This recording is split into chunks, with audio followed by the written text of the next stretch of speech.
All right, let's settle a big one. The RTX 4070 Ti versus the 4070 Super. We're going to break down two of NVIDIA's most popular GPUs for AI work and get straight to the data to help you figure out which one is actually right for your next project. Okay, so let's dive right into this dilemma, because I know a lot of you are facing it. You've got the RTX 4070 Ti and the 4070 Super. The names are practically the same, they have the exact same amount of memory, so what's the real difference when you're doing serious AI work? Let's find out. First up, let's just talk about why this is such a tough choice to begin with.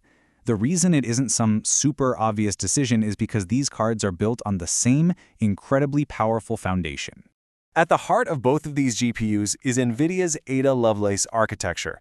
And you gotta understand, this wasn't just some small incremental update. No, this was a ground-up redesign for massive improvements in compute performance, the exact kind of performance that AI workloads just eat up. And NVIDIA themselves put it perfectly. Their whole goal here is to bring that high-performance generative AI power right to your desktop. We're talking about moving serious AI capabilities out of the data center and onto your personal workstation. Now this is where things get really interesting. Take a look at what they have in common. Both cards have 12 gigs of that super fast GDDR6X VRAM, the same memory interface, and they both tap into those 4th-gen Tensor cores with FP8 support.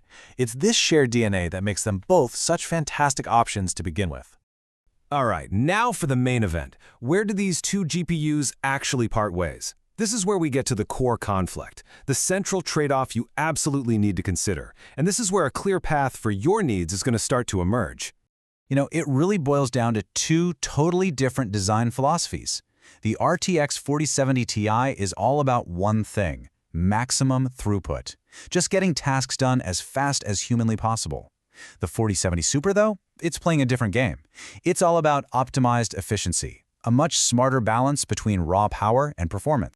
And you can see that philosophy bakes right into the hardware. The 4070 Ti is just packed with more CUDA cores, 7,680 of them. That translates directly into more raw parallel processing muscle for all your training and inference cycles.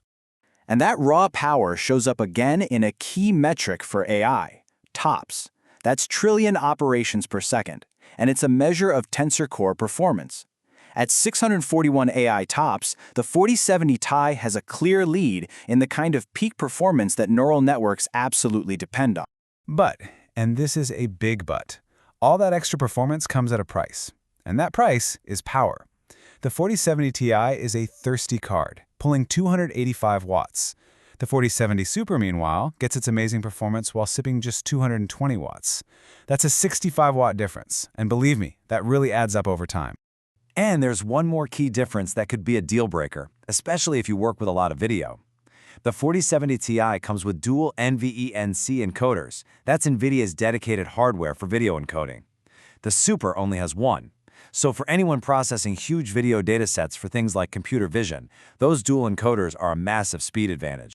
Okay, specs are one thing, but who should actually buy which card? How does this all translate to the real world? Let's break down the ideal person for each of these GPUs. Look, if your whole workflow is built around the idea that time is money, then the 4070 Ti is screaming your name. If you need to iterate fast, fine-tune models quickly, or generate huge batches of images, that higher throughput is going to save you precious time. It's the clear choice for speed. But what if you're playing the long game? Or maybe you're building a monster rig with 2, 3, or even 4 GPUs in one box. That's where the Super's efficiency becomes a game changer.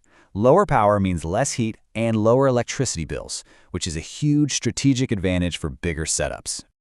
All right, let's wrap this up. We're going to put it all together in one final summary to help you make that call with total confidence. After seeing all the trade-offs, which path really lines up better with what you need to do? Are you on team raw speed or are you on team smart efficiency? And this table just lays it all out, plain and simple. You can see the Ti's clear advantage in CUDA cores and AI TOPS, but then you see the Super's massive win on power consumption. It makes that core trade-off between pure performance and power efficiency crystal clear. Now, we've kept this pretty focused on just these two cards, but if you want to go even deeper, see how these stack up against other GPUs, and really get into the nitty-gritty of the numbers, well, we've got just the place for you. For that, you're going to want to head over to bestgpusforai.com. They have a way more detailed breakdown, and it's the source for all the info in this explainer. The full link is waiting for you right down in the description below. And that really is the essential question, isn't it? It's not about which GPU is better in some abstract way. It's all about what truly matters for your next project. Will you prioritize raw speed or smart efficiency? I hope this helped you find your answer. Thanks for watching.